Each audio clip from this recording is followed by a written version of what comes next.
नमस्कार दोस्तों, स्वागत है आपका इंस्पिरेशन आईएएस के ऑनलाइन प्लेटफॉर्म पर। आज है 6 जुलाई 2023 and we are going to discuss important news articles of Hindu, Indian Express and PIB. आज का हमारा पहला न्यूज है अन्नपूर्ति से रिलेटेड। ये एक तरह का आप कह सकते हैं कि ये एक एटीएम है फूड ग्रेन्स का। एग्जैक्टली एटीएम बोलना तो सही नहीं है, बस बेसिकली ये एक डिस्पेंसिंग मशीन है जिससे फूड ग्रेन्स रिलीज होंगे। मतलब फूड ग्रेन्स जैसे कि हम लोग पीडीएस सिस्टम जो होती है ना, पीडीएस सिस्टम में कोई एक मैनुअल वर्क होता है, बट यहाँ पर क्या होगा, ये ऑटोमेटिकली ये बायोमेट्रिक मशीन होगी। इसमें जो भी बेनिफिशियरीज होगा वो आएगा, अपना बायोमेट्रिक फीड करेगा और फीड करके यहाँ से ऑटोमेटिकली अब उसके ग्रेन्स निकलना शुरू हो जाएंगे। वो कैलकुलेटेड ग्रेन्स होंगे, जितना उसको अलॉटेड होगा उतना अमाउंट ऑफ ग्रेन्स इस देख रहे हैं ना, इस मशीन द्वारा इस झोले में या इसको ही बस्ता वहां पर रखा होगा वहां पर गिर जाएगा। तो इससे फायदा ये होगा कि आने वाले टाइम में जो पीडीएस सिस्टम का जो लीकेज हो रही है ना, और ये जो भी प्रॉब्लम आप समझ सकते हैं कि पीडीएस में आज सबसे बड़ी दिक्कत हमारा वो डिस्पेंसिंग सिस्टम में होता है। जितने भी पिलफरेज वगैरह होते हैं या जो चोरी की केसेस आती है, वो सब कुछ इस मशीन से सॉल्व किया जा सकता है। ठीक है, तो बहुत ही ये क्या कह सकते हैं, ये बहुत ही एक रेवोल्यूशनरी आइडिया सर। अच्छा, अन्नापूर्ति काम कैसे करता है, एक छोटा सा वीडियो हम लोग देखेंगे। ठीक है, देखिए, आप लोग इस वीडियो को देखिए, उसके बाद हम लोग इसको आगे डिस्कस करते हैं।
ठीक है, समझ में आए? तो ये कुछ आपके प्रोसेस हैं थ्रू विच द इस अन्नपूर्ति मशीन्स काम करती है।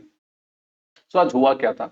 आज ये बात ये हुई थी कि इसका एक डेमोन्स्ट्रेशन किया गया था, automatic multi commodity grain dispensing machine. इसका नाम है automatic automated multi commodity grain dispensing machines, या जिसको हम लोग अन्नपूर्ति बोलते हैं। It was recently conducted during the National Conference of Food Ministers by the states and UTs, organized by the Department of Food and Public Distribution। ठीक है, तो उन्होंने इसको मतलब इसका एक एक तरह से डेमोन्स्ट्रेशन किया था। नेक्स्ट, ये जो मशीन है, ये ग्रेन एटीएम बोला जाता है इसको। Annapurti is an automatic multi commodity. ध्यान रखिएगा, ये मल्टी कमोडिटी होगा, जैसे कि इसमें चावल, गेहूं, दाल वगैरह सब कुछ रिलीज हो सकता है। That provides fast, clean and precise access to commodities, that is rice, wheat and grains। ठीक है, to beneficiaries post biometric authentication. मतलब एक बार ऑथेंटिकेशन होने के बाद ही ये गेहूं या चावल या ग्रेन्स जो होंगे वो रिलीज होंगे। इसको डेवलप किया है वर्ल्ड फूड प्रोग्राम इंडिया ने। And grain ATM ensures 24/7। अच्छा, ये सबसे बड़ी बात है। ठीक है, 24/7 एक्सेस होगा इसका, and full entitlement for the people entitled to monthly subsidize grains through Indian PDS system. एक तो ये 24/7 होगा, ऐसा कुछ नहीं होगा कि आप सुबह 10 से लेके 12 बजे तक ही मिलेगा, ऐसा कुछ करके नहीं। 24/7 इसका सर्विसेज होगा, जैसे आमतौर पे एटीएम वगैरह होता है। तो कभी भी कहीं भी जाके आप यहाँ से रिलीज कर सकते हैं, अपना ग्रेन्स ले सकते हैं। बहुत ही अच्छा आइडिया ये। दूसरा, Annapurti has potential use for food based safety nets, food grains distribution during emergencies and increasing market access for small holder farmers. ठीक है, अब देखिए, ये जो फूड ग्रेन्स जो होल्डर्स, मतलब फूड ग्रेन्स जो डिस्ट्रीब्यूशन सिस्टम होगा, इसमें फार्मर्स का भी आने वाले टाइम में हो सकता है कि इंश्योर ये पीडीएस वालों ने ये इसका सिस्टम करेंगे, जहां पर स्मॉल होल्डर्स फार्मर्स है ना, वो भी लाके अपने ग्रेन्स यहाँ पर डायरेक्टली बेच सकते हैं। अभी ये, हालांकि ये ऐसा कुछ इनिशिएटिव चालू नहीं हुआ, बट आने वाले टाइम में हो सकता है कि लोकल जो फूड ग्रेन्स वाले मतलब फार्मर्स होंगे, उनको ये भी बोला जा सकता है कि आप अपना फूड ग्रेन्स यहाँ पर डायरेक्टली लाइए, उसका डायरेक्टली हम लोग डिस्पेंस करेंगे। तो ये एक प्रोसेस जनरेट कर सकते हैं जिसमें directly from the farmers to the market जा सकता है ये फूड। ठीक है, तो बीच में मिडलमैन का मसला ही खत्म हो गया। Annapurti, which dispense the type and qualities of the selected grains, wheat, rice and millets commodity to each beneficiaries after biometric authentication. तो biometric authentication होगा तो कोई pilferage का कोई मसला ही नहीं है वहां पर.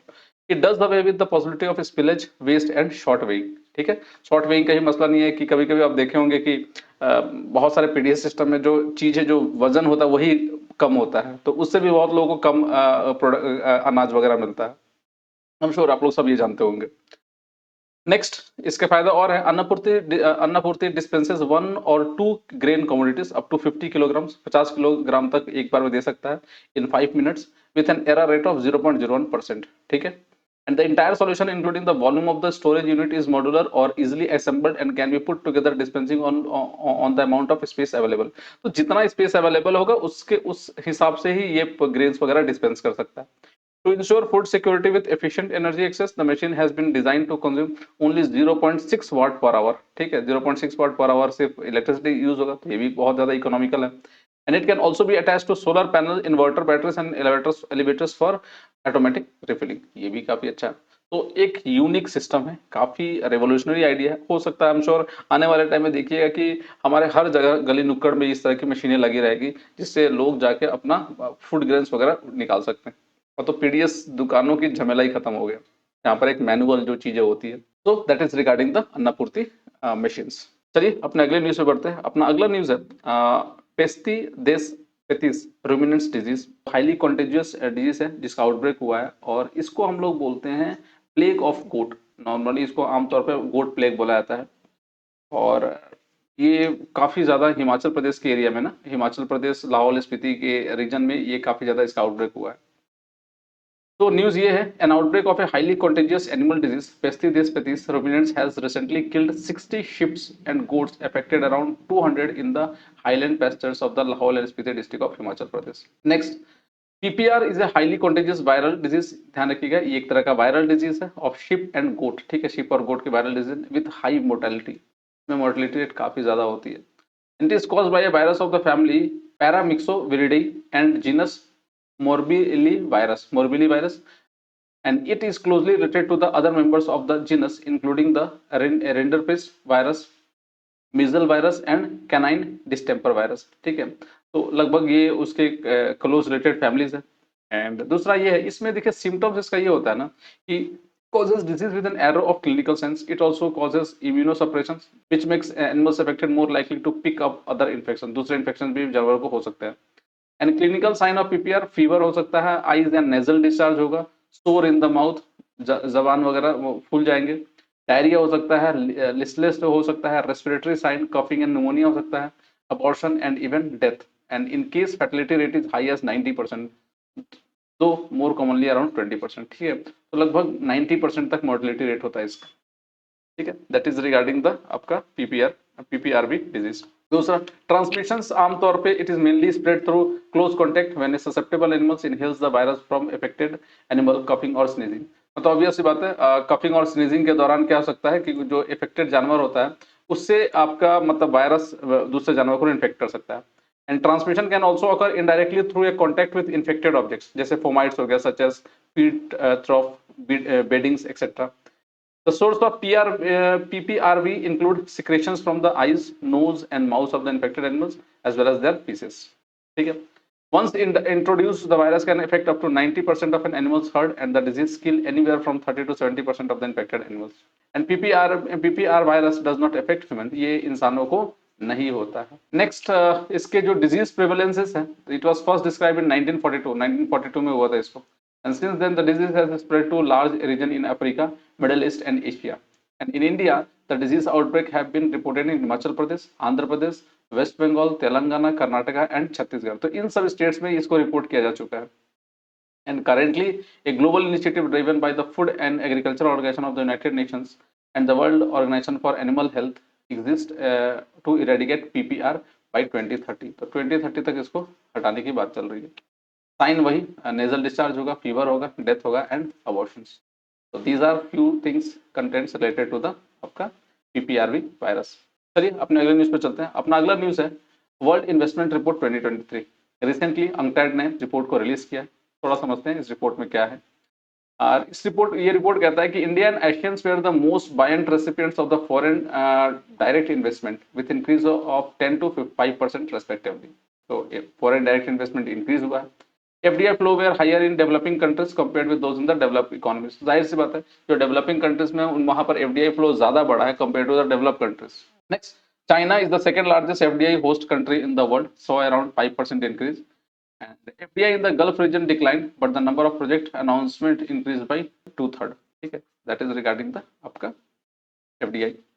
Next, the inflow in many smaller developing countries were stagnant. बहुत सारे developing countries है उसमें inflow बहुत stagnant ही रहा है लगभग, and FDI to the least developed countries declined. जो least developed countries है उनका inflow decline हुआ है। Much of the growth in international investment is in renewable energy. Renewable energy में बहुत ज्यादा investment आया हुआ है, has been concentrated in developed countries, and the investment gap across all sectors of the sustainable development goal has increased to more than 4 trillion per year from 2.5 trillion in 2015. The largest gap are in energy, water and transport infrastructure. ठीक, तो ये कुछ report है। Next, कुछ की facts अगर देखा जाए अंकटैड के बारे में, तो एक तरह का ये एक तरह का इंटर गवर्नमेंटल बॉडी है established by the United Nations General Assembly 1964, and it is responsible for dealing with the development issues like particularly international trade and framing policies in various domains such as trade, technology, finance, aid and transport, and are the most important priorities of the UNCTAD. The conference ordinarily meet once in 4 years, एक बार मतलब 4 साल में एक बार मिलते हैं ये लोग। And the second UNCTAD conference took place in New Delhi, India in 1968. Member countries देखा जाए तो 195 मेंबर कंट्रीज है, हेडक्वार्टर जेनेवा में है, Switzerland, and report published by the UNCTAD is trade and development report, the least developed countries report and commodities and development report etcetera. तो these are few factual data which is required for your prelims examinations. So that's all for today in Daily News Analysis। आज के लिए इतना ही, and please do subscribe to our YouTube channel and our Facebook page. Along with that, अगर आप हमारे इस lecture के पीडीएफ को डाउनलोड करना चाहते हैं तो please do subscribe to our Telegram channel, जहां पर आपको ये लेक्चर की पीडीएफ अलॉन्ग विद इससे पहले प्रीवियस जितने भी लेक्चर्स हैं उनके आपको पीडीएफ वहां से डाउनलोड कर सकते हैं आप। Thanks for watching, please to take care of yourself.